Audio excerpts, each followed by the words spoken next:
Tonight on World News, winter wallop, a storm rolling over 30 million Americans, dumping rain and snow by the bucketful. Job watch, the unemployment number inches down. Does this mean more hiring will come soon? I apologize, Toyota's top man makes a partial bow to public outrage. Tempest in a tea party. The leadoff speaker at the convention lays into Obama voters. And speaking her mind, a governor's wife talks about his affair in Argentina. From the global resources of ABC News, this is ABC World News with Diane Sawyer.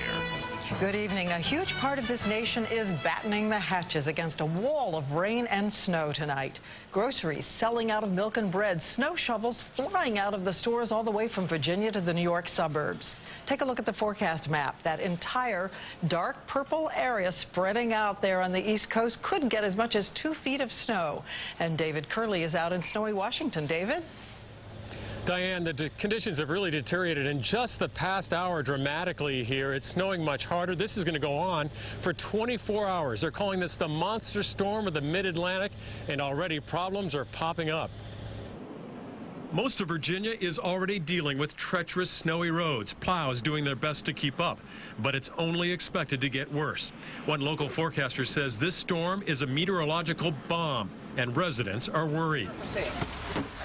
As fast as they could put shovels together, they were grabbed. A line ran the entire length of this Maryland store. Did you wait too long? It's already snowing. No, I actually need 2 of them. I want my husband to go to work with me.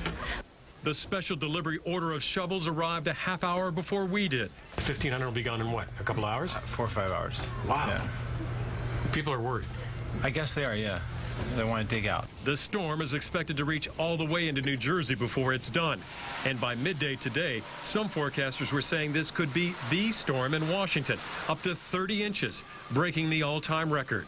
Major historic storm for us. This is a whopper of a system. There's a massive system. Maybe some historic snow moving through here.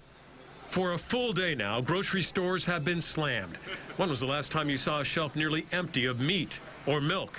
With items disappearing, there were reports of tensions rising in stores and parking lots. It's a madhouse. It's insane. It's crazy out here. It's unbelievable. The federal government shut down at noon, sending workers home before the snow started piling up. Knowing what's coming, this Maryland man was piling up firewood. So what are you planning on doing? Sitting in front of a fire with a good book. Probably a very good advice just to kind of sit this one out. The airlines are.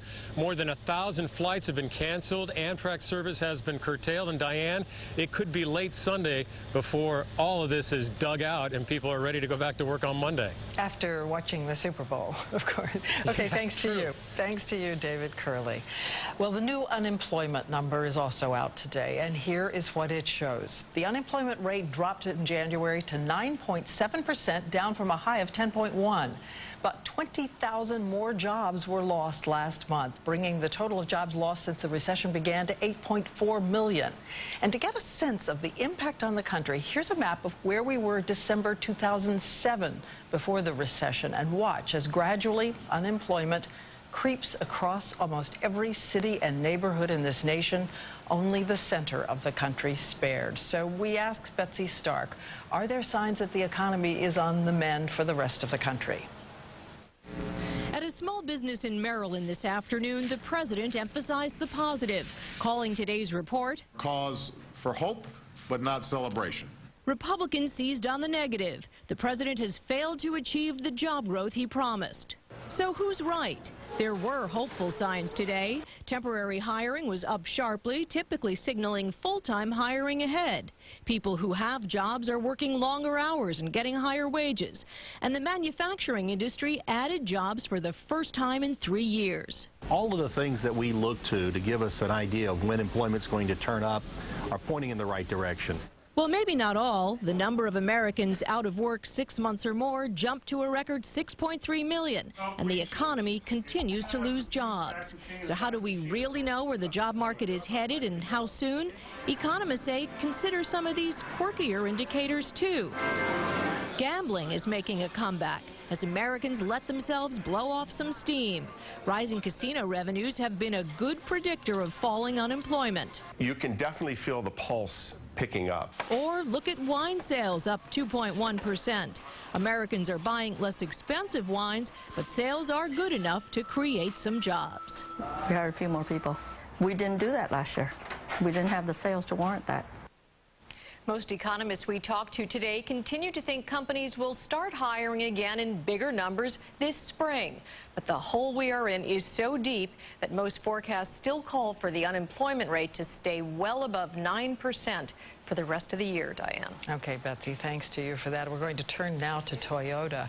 And today also, before we get to that, our White House correspondent Jake Tapper asked Treasury Secretary Timothy Geithner about the possibility the recession has improved for the moment, but will take another dip down. We have much, much lower risk of that today than at any time over the last 12 months or so. Again, just think of where we are. We had an economy that was growing at the rate of almost 6% of GDP in the fourth quarter of last year, the most rapid rate in 6 years. So we are beginning the process of healing. And you can see more of Jake's interview with Secretary Geithner Sunday on This Week. But as we said, economic news takes us to Toyota. And finally today, the man with power and the name Toyota called a surprise news conference. He bowed and said, "I apologize from the bottom of my heart." A powerful gesture, but as Brian Ross tells us, still a lot of questions.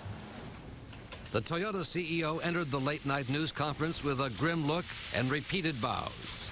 Akio Toyoda apologized in Japanese for the safety crisis. He was asked to explain in English what he would say to Toyota owners around the world. I'm a little bit worried about while they are driving, they feel a little bit cautious. But believe me, Toyota's car is safety. His bows and apology were seen in Japan as almost mandatory. The deeper you bow, the greater the respect you show, which in Bushido samurai days would mean that you are offering your head. In fact, at least a dozen Japanese executives have killed themselves over business issues in the last 12 years. I think there's a great consensus in Japan that this is not necessarily Akio Toyoda's fault. For him, the apology may suffice. But the Toyota CEO failed today to answer one of the most pressing questions involving its much-touted Prius. He said the company has yet to decide whether to recall hundreds of thousands of hybrid Prius and Lexus 2010 models that have brake problems caused by a computer glitch. The Toyota CEO was also asked about allegations from one of his former top U.S. lawyers, who alleges the company hid and destroyed evidence of safety problems on orders from Japan. Toyota in Japan does not have any respect for our legal system. Has Toyota, executives in Japan specifically, withheld safety information from U.S. regulators over the years? Maybe a little bit complicated, so let me speak in Japanese. We are going to try to cooperate 100%, he said. That is our intention. Toyota has now hired a new Washington, D.C. PR firm with ties to leading Democrats and Republicans, including former press secretaries to Mitt Romney and Bill Clinton. And Toyota will launch a new television campaign on the news talk shows this Sunday with what is being described, Diane, as a rehab commercial. Rehab? Trying to improve the image. All right, thanks to you, Brian. And now back to Washington, because something extraordinary happened there today. A final chapter in the harrowing story of the 24 American soldiers forced to fight more than 300 enemy at a lonely outpost in Afghanistan. 8 Americans were killed. The Pentagon took action against the field commanders who put the soldiers in that position, raising a provocative question about whether that serves justice or simply helps the enemy. Here's Martha Raddatz. Camp Keating, sitting exposed on a valley floor, was a hellish place to be even before October's deadly attack. This is what U.S. soldiers from B Troop face day after day. They just take pot shots at us. I mean, nothing special. They're just trying to with your life. We now know that commanders made key decisions that left these soldiers even more vulnerable. Today's report says critical intelligence, surveillance, and reconnaissance assets, meaning drones, were moved elsewhere in Afghanistan. On October 3rd, that left 80 U.S. soldiers alone, facing more than 300 enemy forces in a ferocious assault with inadequate protection. It was hundreds of thousands of small arms rounds, machine gun fire, and just constant incoming. RPG landed mighty close to me, blew me back. I took some small shrapnel to my shins. Within minutes, 8 soldiers were dead or dying and nearly 24 wounded. It was basically inside that aid station, it was a bloodbath. Among the dead, 21-year-old specialist Stephen Mace, whose family says administrative action against only 2 officers is not enough. They should have had, well, predators up there. There's any number of things they should have done, but they just let them die out there. And Martha, did you know of this before, this sort of sanction?